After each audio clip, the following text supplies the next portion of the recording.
people like who use Christianity to their advantage? Good For question. example, the Crusades that happened, or like Spaniards coming over, converting natives.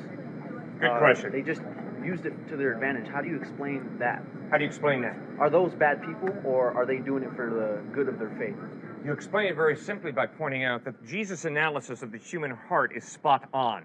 We are liars, we are deceivers, we are manipulators, and hypocrisy is lying about who I am. If I stand out here and say I'm a follower of Christ, and after I finish speaking, you watch me go out and womanize, there's a word you would use to describe me. What is that word? Hypocrite. Thank you very much, ma'am. What is hypocrisy? Hypocrisy is pretending to be someone that I am not. That's hypocrisy.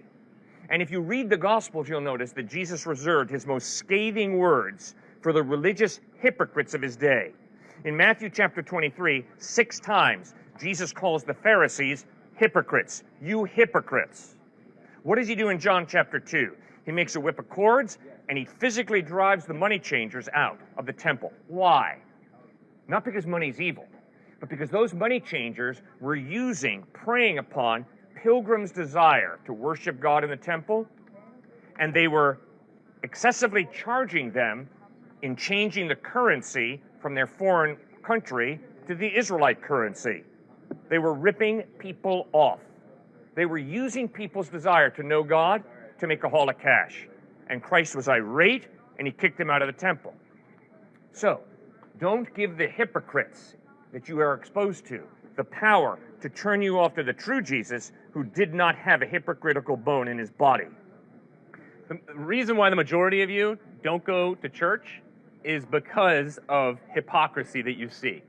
If there was not hypocrisy that you see in the Bible, where Jesus is chasing after the Pharisees every single day, saying that you are whitewashed tombs, I would have a tough time actually believing in the central claim of Jesus Christ, because hypocrisy is everywhere. And I see hypocrisy today in our interactions with Christians and other people of different world views. We're talking about this with nihilism as well. And so that we see Jesus attacking hypocrisy over and over again, that makes sense in our world today when dealing with Christians who are hypocrites. We have to be very careful every single day, every Christian does, not to be a hypocrite. We talked about Jordan Peterson yesterday and how he said, I will not be a Christian because I don't think I could live out that ethic, that level, that type of standard. Okay, well, that gets into the question of grace, though. What is grace? So we don't live to work our way up to God in any kind of way.